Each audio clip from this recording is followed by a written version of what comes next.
Hey everyone, it's me, Super Nerd, and I'm coming at you with Cosvlog 4. So, if you're wondering why I'm in this glorious makeup, it's because this year, at this year's Kineticon, I'm going to be cosplaying as Diva.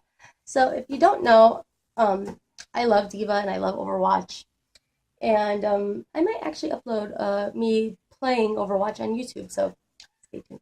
Um, and also props for me for consistent uploading, so anyways, so in honor of me dressing up as Diva, I'm gonna be saying a few of her quotes. Is this easy mode? Winky face, away from keyboard. Pew, pew, pew, pew, pew, pew, pew. Love, Diva. So with that nonsense out of the way, I'm gonna be on my fourth cos vlog, which is gonna be pretty serious, more serious than other videos I'm gonna be uploading.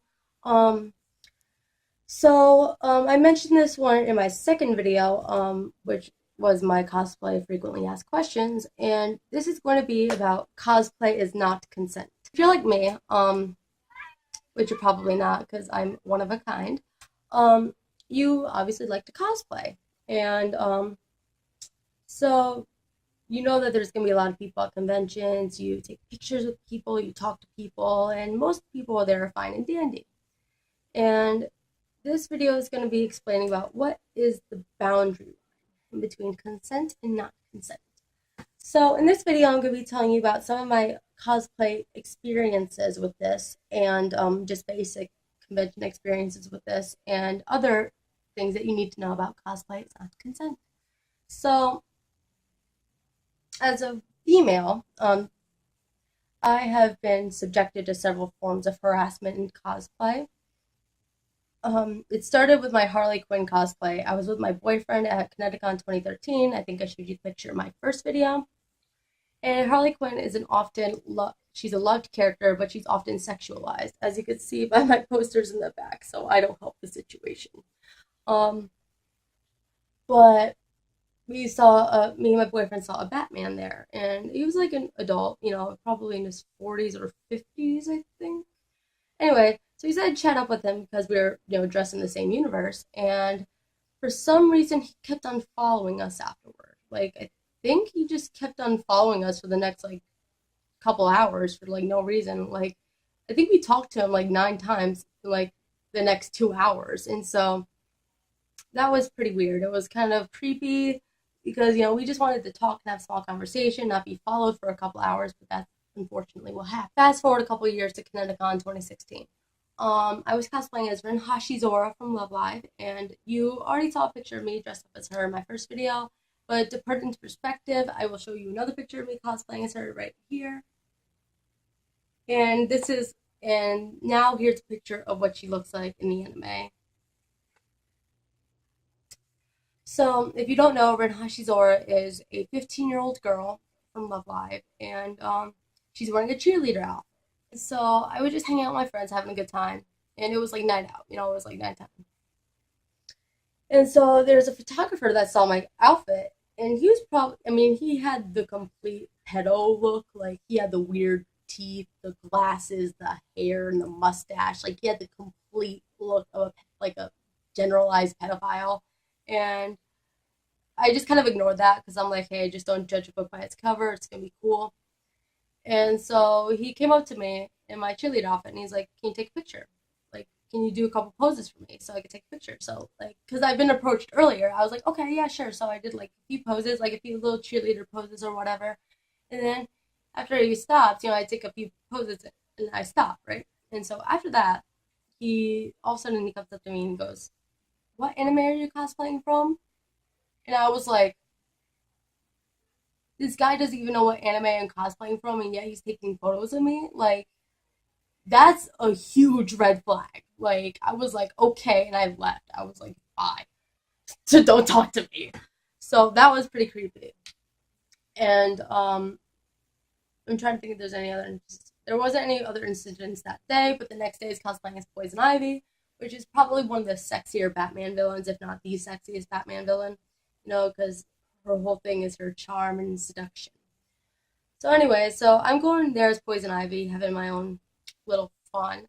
And a woman comes up to me with her boyfriend, and she has to be maybe in her 30s, early 30s. It was either a boyfriend or a husband, I don't know. But she's like, "Oh my God, Poison Ivy," and she's dressed in this leather getup. Like, I don't know who she's cosplaying from, but you don't always have to cosplay to go to conventions. So I'm like, okay, whatever. And I was like, hey, she goes, "Oh, can we take a picture together?" And I was like, okay. And so she comes up to me, and she goes to wrap her arm around me, right? And like normal. And then she grabs my butt. And I'm like her hand is on my ass for a good like 20 seconds, and she squeezes it. Like, who is, like, what? Like, I couldn't even process what was going on. And then, so afterward, the picture is like over. She goes, "Oh, I'm dressed up as Catwoman."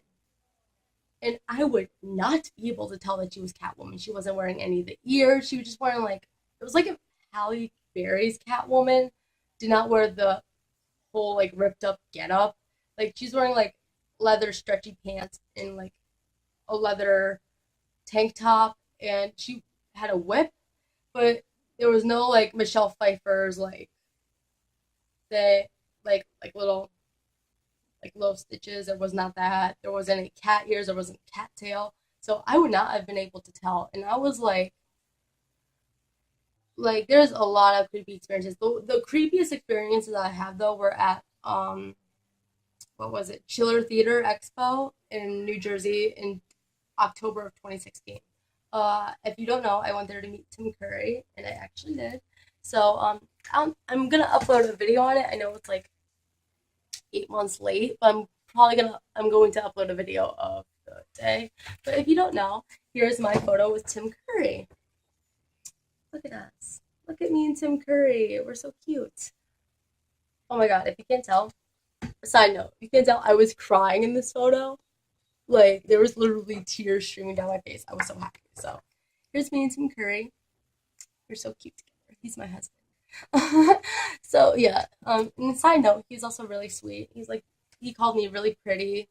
He said I look really pretty, and he's really sweet, and we got to talk. So that's really nice. So anyways, so I wasn't wearing natural cosplay that day because I kind of wanted to look nice for our photo together. So I wanted to grab Tim's attention. So I was wearing my Rocky Horror shirt with the Columbia bow that I had as a choker around my neck. I did more dramatic, like red lipstick and black eyeliner, and I was wearing these booty shorts. Like, well, they weren't booty shorts; they were like regular shorts. But underneath the shorts, I was wearing fishnets because, of course, I wanted to grab Tim's attention. And on the fishnets, I was wearing high heels. So it was not scantily clad, but it was more revealing, like fishnets. And I didn't really look out of place at a horror convention, besides the fact I looked like I was the youngest person there. People kept on carding me and asking me if I was 16, and I'm like, bitch, I literally just turned 18. Okay, listen, here's my fucking card. But there was a lot of older people there. Now, like, Chiller Theater Expo is a horror movie convention. So you get a lot of people who are older than you. Like I said, I was probably the youngest person there besides parents that brought their little kids there. And everybody that was working there was probably either drunk and or high. Um, I got complimented a lot more than I thought I did, and it wasn't like regular compliments that you would get at conventions or regular comments that I think that people would get at conventions. I don't know what kind of compliments you get at conventions, but like instead of saying, "Oh, you look really nice, your outfit's cute," I like the way you did your makeup or whatever. It went from it didn't even go there. It was just like, "You're really beautiful," and I'm like, why are these like 20, 30-year-old women calling me beautiful? Like, it's weird.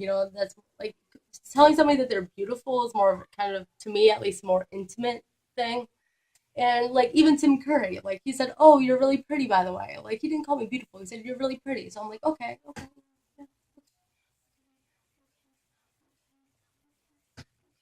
Anyways, but a lot of people were making comments on my outfits and staring at me, or at least I think they were. That could just be my inner feminist just calling out at y'all. But it was guys and girls. So yeah, those are a few times where the border was crossed. Now, I'm going to be cosplaying this year as several characters, and Diva is obviously very sexualized in the Overwatch fan community, and I'm also cosplaying as Trish Una from JoJo's Bizarre Adventure. This is her, and as you can see, she's wearing a like a bra thing, a choker. So it's gonna be like my first time that like I'm more revealing at cosplay, and so I'm kind of nervous. I don't know how people are gonna react. But if you are a cosplayer and somebody comes and touches you when you don't want to be touched or asks you to do something that makes you feel uncomfortable, you have every right to say no and walk away. And if you feel like that's being too rude, it's not. But if you still feel that way, say, you know what, I'm kind of late for like, a photo shoot or like a panel. I'm late for that. I can't talk to you right now. Bye. That way you could just not flat out say no, but say bye, and just leave. And you have every right to tell convention security about what's going on. They will kick him out. Because cosplay is not consent. It doesn't matter where you're wearing a bra, a Lara Croft outfit as Ula from Space Channel 5. And this also goes to fangirls and fanboys. This is more for the younger crowd. A lot of fangirls, when they see their favorite character, they like to freak out and just like go, ah, and inappropriately touch people. Do not do that. I know you're probably very excited that you're seeing your favorite character being cosplayed and you think that he's so hot and sexy and handsome. But if you want to take a picture with them, ask first and ask, hey, can I do this? Can I hug you? Can I blah, blah, blah, blah? Ask that first. And more than likely, they will say yes, unless if it's something that's a little bit extreme. Um, it probably won't go for kissing or, anything like that or groping. So fangirls, do not do that to fanboys or like any of your favorite characters. Please do not just kind of swamp them because that is very inappropriate and it can be quite shocking. Now, that also goes for people with free hug signs. If you go for free hugs, say, hey, like just don't glomp them like I used to, because I used to glomp them. I used to be like that. But just say, hey, you want a hug, and just hug them, like normal person should. And fanboys, do not ask for inappropriate photos unless if you are a photographer doing a boudoir shoot. And there's actually a specific photographer I have in mind. His name is Eugene Manning, and I'm not going to go into details because he is a whole nother topic. This is for talking about Eugene Manning is just going to be a whole nother video.